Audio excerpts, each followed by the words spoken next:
Hey guys, T-Man here, co-leader of Vulcan Fury, and what I have for you guys today is the next war recap video. As you can see, this was a more exciting war, a 42 to 41 victory over Watai Supam or something like that. I shouldn't have even bothered trying to pronounce that. Um, but anyways, it was really close. As you can see, it ended up coming down to the fact that like we were both three-starring everybody, but um, what ended up happening was I was able to fend off for 2 stars, and Scott was able to fend off for 2 stars. So as you can see, we used all attacks, but unfortunately one. But we can forgive Scott because of the amazing defense that took place at the end of the war. Um, Seriously, it was like super exciting the end here. Uh, yeah, as you can see, like we had some really spread out things. I had a horrible war personally, but and as you can see, they used all of their attacks as well, except for their bottom guys, which, eh, you know. So yeah, here we go. All the bases 3-starred. I would just say this would have been a bad war to have a bad war in, and I did, but we still were able to pull it out. So here we go, starting off with Nazarus here, one of our Town Hall sevens using level one drags. That's why I think that this is a little bit more interesting than normal. Um, Killing off the clan castle there, that is not quite probably not necessary, but it works. This is just to show you that, as you can see, zapping one lightning spell and then swarming the other one still works just as good as it does with level 2 dragons if you can get the dragons to go into the right place fast enough.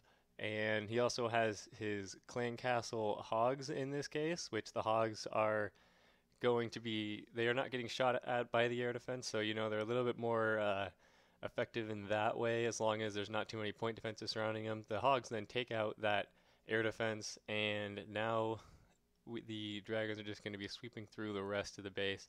But again, 3 lightning spells and dragons still works even at Town Hall 7. And that's a good thing too, because we could not waste any attacks in this war. All right. Now, here's the second attack. Trolley Taco taking on their 8 using his glorious level 3 hogs. But as you can see, this base is fairly compact, sort of easy mode hogs in a way. But it's still not a given. Hog raids are always pretty sketchy. They're usually either 1 or 3. Now, luring the clan castle with 2 giants and then pulling them over to the corner. This uh, this is before the update, I believe, or this is like right around the time of the update. So we uh, we do not have poison spells yet at this point, and he has to kill off the clan castle the old-fashioned way, dedicating a few troops onto that witch because the witch is the most important in this particular case. The witch is still alive, unfortunately. That's quite annoying. Finally sends in the Barb King to finish it off. And now that the clan castle's down, he can send in the hogs. I said, now there they come. He's sending in a wall of hogs on the top right of the base. Now it's setting just a few hogs to each defense. He even elects to bring in some loons to take out the cannons on the side there to help to try and keep the hogs from pathing over what probably is some bomb spots over there. But unfortunately, the skeleton traps take care of the top ones and bottom can as well as the bottom cannon as well. No, it did not appear as though there were any bombs there anyways. Places the final heal. The hogs were able to sweep through the whole base without worrying about much of anything.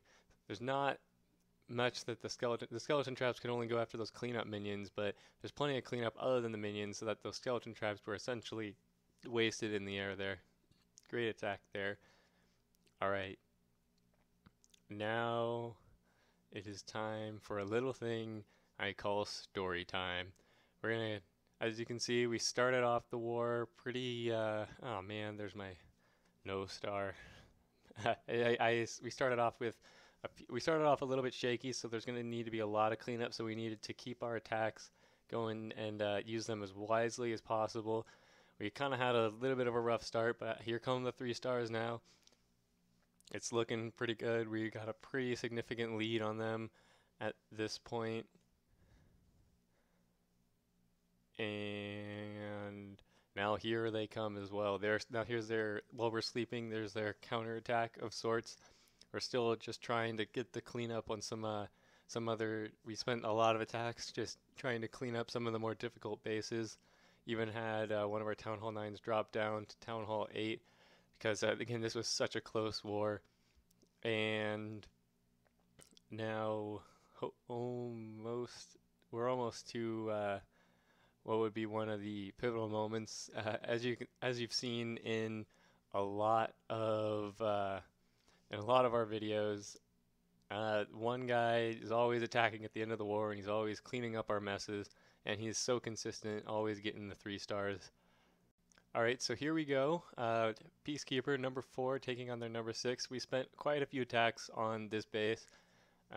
We do not have quite as many hog attackers as we would like. I personally would hog this base, but then again, I would hog every base. So sending some archers there on the corners to start the funnel, and then sending in his drags in the middle. This raid is single-handedly going to decide the fate of this war. I believe this raid is for the 1-star advantage, the 1-star lead, and yeah. So sending in his loons there on the right side, hopefully to go make it to those air defenses. I feel like this was quite a risky attack coming in from that back end, but we already came up from the top and it didn't work out with 2 of our attacks, so we had to try something. Then this is just showing that with the underlevel air defenses, they were not able to hold us off, and the dragons, balloons were able to take the 2 right air defenses, and the dragons locked on to the last air defense. And then now it's just a race against the clock. I don't remember how much time was on the raid at the end there, but it was pretty dang close, that's for sure.